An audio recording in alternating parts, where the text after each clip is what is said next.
ದೇವೇಗೌಡರು ಮಾಜಿ ಪ್ರಧಾನಮಂತ್ರಿಗಳು ಏನಿದ್ದಾರೆ, ನರೇಂದ್ರ ಮೋದಿಜಿಯವರ ಕೈ ಬಲಪಡಿಸಬೇಕು, NDAಗೆ ಶಕ್ತಿ ತುಂಬುವಂಥ ಕೆಲಸ ಮಾಡ್ಕೊಂಡು ಬಂದಿದ್ದಾರೆ. ಮಾಜಿ ಪ್ರಧಾನಮಂತ್ರಿ ದೇವೇಗೌಡರು ಅವರ ಬಗ್ಗೆ ನಮ್ಮೆಲ್ಲರೂ ಕೂಡ ಅಪಾರವಾಗಿರ್ತಕ್ಕಂಥ ಗೌರವ ಇದೆ, ಹಿರಿಯರಿದ್ದಾರೆ. ದೇವೇಗೌಡರು ರಾಜ್ಯಸಭೆ ಬಗ್ಗೆ ರಾಜ್ಯ ಮಟ್ಟದಲ್ಲಂತೂ ನಮ್ದು ಯಾವುದೇ ರೀತಿಯ ಚರ್ಚೆಗಳು ನಡೆದಿರಲಿಲ್ಲ. ಸುಮಲತಾ ಅವ್ರ ಬಗ್ಗೆ ನಾವು ಕೂಡ ಅವರ ಹೆಸರು ಪ್ರಸ್ತಾಪ ಆಗಿತ್ತು. ಪಕ್ಷದ ವರಿಷ್ಠರು ಇವತ್ತಿನ ರಾಜಕೀಯ ಪರಿಸ್ಥಿತಿಯನ್ನು ಅರ್ಥ ಮಾಡಿಕೊಂಡು ಯಾರಿಗೆ ಅವಕಾಶ ಮಾಡಿಕೊಡಬೇಕು ಅದನ್ನು ಪಕ್ಷದ ವರಿಷ್ಠರು ತೀರ್ಮಾನ ಮಾಡಿದ್ದಾರೆ. ಒಟ್ಟಾರೆಯಾಗಿ ಹೇಳೋದಾದರೆ, ಪ್ರಾಮಾಣಿಕವಾಗಿ ದುಡಿದಿರ್ತಕ್ಕಂಥ ಸಾಮಾನ್ಯ ಕಾರ್ಯಕರ್ತರಿಗೆ ಭಾರತೀಯ ಜನತಾ ಪಾರ್ಟಿ ಅವಕಾಶ ಮಾಡಿಕೊಟ್ಟಿದೆ. ಸುಮಲತಾ ಅವರು ಕೂಡ ಅವ್ರ ಬಗ್ಗೆ ನಮಗೆ ಅಪಾರವಾಗಿರ್ತಕ್ಕಂಥ ಭಾರತೀಯ ಜನತಾ ಪಾರ್ಟಿ ನಮ್ಮೆಲ್ಲರೂ ಕೂಡ ಅಭಿಮಾನ ಇದೆ. ನಿಮಗೆ ಗೊತ್ತಿರ್ಬೋದು, ಹಿಂದೆ ಲೋಕಸಭಾ ಚುನಾವಣೆ ನಿಂತ ಸಂದರ್ಭದಲ್ಲಿ ಯಡಿಯೂರಪ್ಪರ ರಾಜ್ಯದ ಅಧ್ಯಕ್ಷರು, ಮಂಡ್ಯ ಲೋಕಸಭಾ ಕ್ಷೇತ್ರ ಚುನಾವಣೆ ಇಂಡಿಪೆಂಡೆಂಟ್ ಆಗಿ ನಿಂತಾಗ BJP ಸುಮಲತಾ ಅವರಿಗೆ ಬೆಂಬಲವನ್ನು ಕೂಡ ನೀಡಿತ್ತು. ನಮ್ಮ ಬೆಂಬಲದಿಂದಾಗಿ ಅವರು ಕೂಡ ಒಳ್ಳೆ ಅಂತರದಲ್ಲೂ ಕೂಡ ಗೆದ್ದಿದ್ರು. ನಮಗೆಲ್ಲರೂ ಕೂಡ ಸಂತೋಷನೂ ಇದೆ, ಕೂಡ ಹೆಮ್ಮೆನೂ ಕೂಡ ಇದೆ. ಅದೇ ರೀತಿ ಕಳೆದ ಲೋಕಸಭಾ ಚುನಾವಣೆಯಲ್ಲಿ BJPಗೆ ಕುಮಾರಸ್ವಾಮಿ ನಿಂತ ಸಂದರ್ಭ ಅವರು ಅದನ್ನು ಬಿಡ್ಕೊಟ್ಟಿದ್ದಾರೆ. ಅದ್ರ ಬಗ್ಗೆ ಪ್ರಶ್ನೆ ಇಲ್ಲ. ಅದು ಇಲ್ಲಿಗೆ ಎಲ್ಲವೂ ಕೂಡ ಮುಗಿದೋಗಿಲ್ಲ. ಖಂಡಿತ ಪಕ್ಷದ ಹಿರಿಯರು ವರಿಷ್ಠರು ಇದ್ರ ಬಗ್ಗೆ ಚಿಂತನೆಯನ್ನು ಮಾಡ್ತಾರೆ.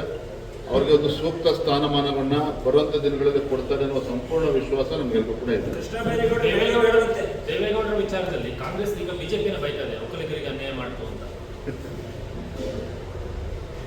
ರಾಜ್ಯಸಭೆ ಮಾನ್ಯ ಹಿರಿಯರು ಮಾಜಿ ಪ್ರಧಾನಮಂತ್ರಿಗಳು ದೇವೇಗೌಡರನ್ನ ಕಳಿಸೋದ್ರ ಬಗ್ಗೆ ರಾಜ್ಯ ಮಟ್ಟದಲ್ಲಿ ಯಾವುದೇ ರೀತಿ ಚರ್ಚೆಗಳು ಆಗಿರಲಿಲ್ಲ.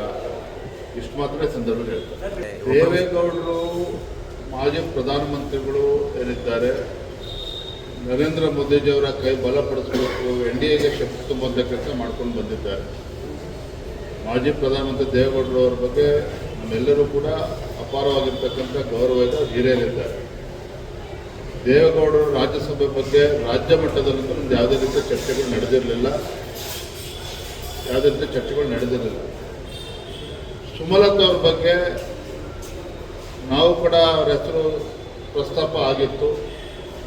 ಪಕ್ಷದ ವರಿಷ್ಠರು ಇವತ್ತಿನ ರಾಜಕೀಯ ಪರಿಸ್ಥಿತಿಯನ್ನು ಅರ್ಥ ಮಾಡಿಕೊಂಡು ಯಾರಿಗೆ ಅವಕಾಶ ಮಾಡಿಕೊಡಬೇಕು ಅದನ್ನು ಪಕ್ಷದ ವರಿಷ್ಠರು ತೀರ್ಮಾನ ಮಾಡಿದ್ದಾರೆ. ಒಟ್ಟಾರೆಯಾಗಿ ಹೇಳೋದಾದರೆ, ಪ್ರಾಮಾಣಿಕವಾಗಿ ದುಡಿದಿರ್ತಕ್ಕಂಥ ಸಾಮಾನ್ಯ ಕಾರ್ಯಕರ್ತರಿಗೆ ಭಾರತೀಯ ಜನತಾ ಪಾರ್ಟಿ ಅವಕಾಶ ಮಾಡಿಕೊಟ್ಟಿದೆ.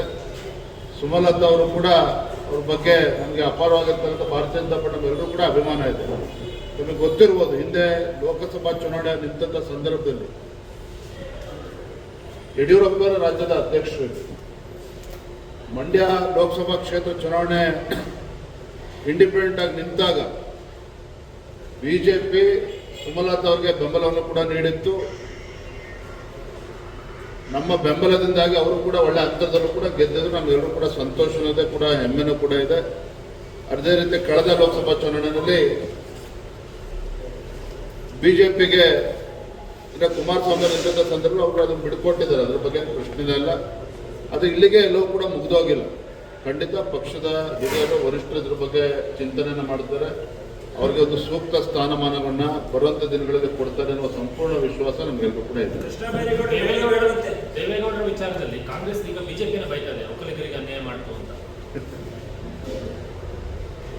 ರಾಜ್ಯಸಭೆ ಮಾನ್ಯ ಹಿರಿಯರು ಮಾಜಿ ಪ್ರಧಾನಮಂತ್ರಿಗಳು ದೇವೇಗೌಡರನ್ನ ಕಳಿಸೋದ್ರ ಬಗ್ಗೆ ರಾಜ್ಯ ಮಟ್ಟದಲ್ಲಿ ಯಾವುದೇ ರೀತಿ ಚರ್ಚೆಗಳು ಆಗಿರಲಿಲ್ಲ.